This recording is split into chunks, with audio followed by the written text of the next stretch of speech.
True customer engagement is driven by brand-conscious employees who are themselves engaged.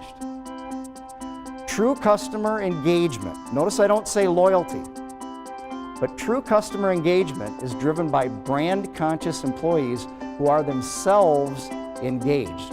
The reason I don't say loyalty is because after quitting my job 5 years ago to talk to organizations like you about the idea of people being the brand, I determined, there really is no such thing as customer loyalty. What's the divorce rate in this country? And we're asking customers to be loyal to us? Shouldn't we be loyal to customers, right? That's really what we're saying. We're going to be loyal to you. But you can get customer engagement. That doesn't mean they're going to be like the black lab that you hunt with and be completely loyal to you all the time, no matter what. That just means that you're offering them value and they're interested enough in the services you provide and you communicate it well enough that they say, this organization is worth doing business with.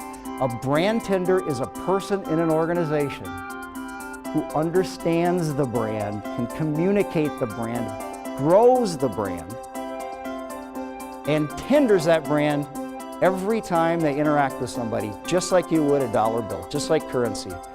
The brand is you. All of our organizations are started on the back of a napkin, right?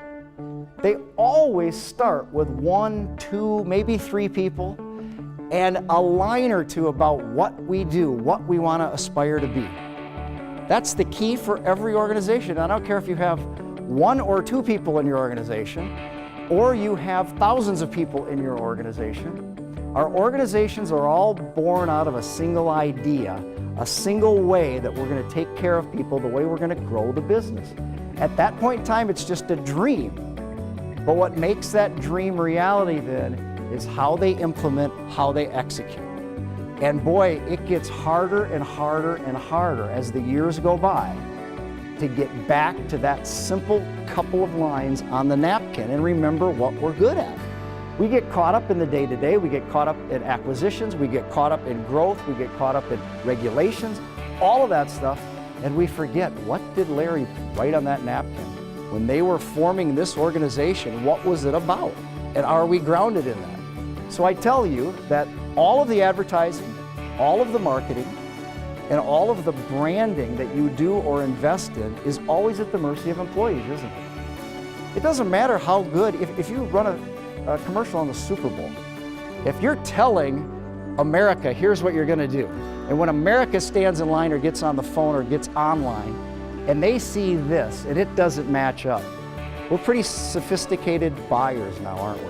We know that there's a disconnect there, and that facade of what we're telling the world we are isn't really true. You're always at the mercy of your employees.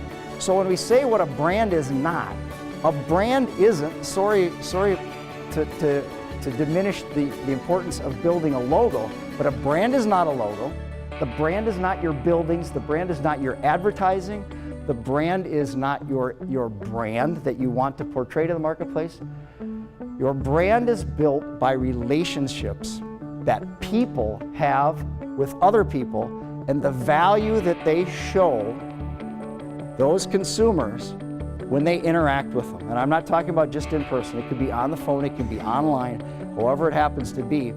Showing that value and building that relationship is what a brand is. Here's an important thing to know, because Gallup research tells us that if 70% of our employees can answer the questions, I know what Mid-Continent stands for and what separates us from the competition, you have what Gallup calls an engaged work group, okay? I know what we're all about. I know what we stand for. I know what this company was invented for and what we've become. And I know what makes us different. Then you have an engaged work group. Okay, say, okay, that's great. We have an engaged work group. So for people like Steve who have black pins and red pins and want to talk about numbers, Gallup goes on to tell us If you have an engaged work group, in other words, 70% of employees, and a lot of times when I speak with leadership teams, if in the hallway after a session, individuals might not even be able to tell me on the leadership team, I know what we stand for and I know what makes us different. Doesn't mean you all don't have an idea of it, but is it consistent? Well, if it's not consistent in this room, it certainly isn't going to be consistent when you're dealing with people who have come over from US cable and are not only new to your culture, they're bringing baggage of another culture with them, right? I know what we stand for and what makes us different. Organizations that the majority, 70% or more of employees can answer, grow 2.5 times faster, are 12% more profitable, 18% more productive, and, to not forget HR, 51% less likely to leave.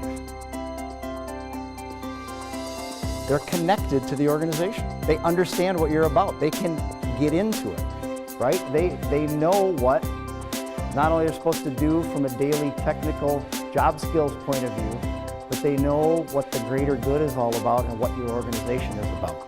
It's what I call the people difference, right? You have, to throw a lot of syllables at you, an unduplicatable differentiation in the marketplace. And here's why.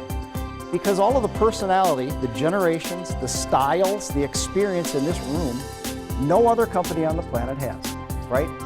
This is your difference. The challenge is, from a marketing perspective, is how do you bottle that up and let consumers know what that difference is? The people difference is what makes your organization different, we hope better, than other organizations who want to play in your same space. Everything you say and do is a commercial for your company. Think about when you sit next to somebody at a concert or sit next to somebody at a ball game and you ask them, what do you do? And they tell you.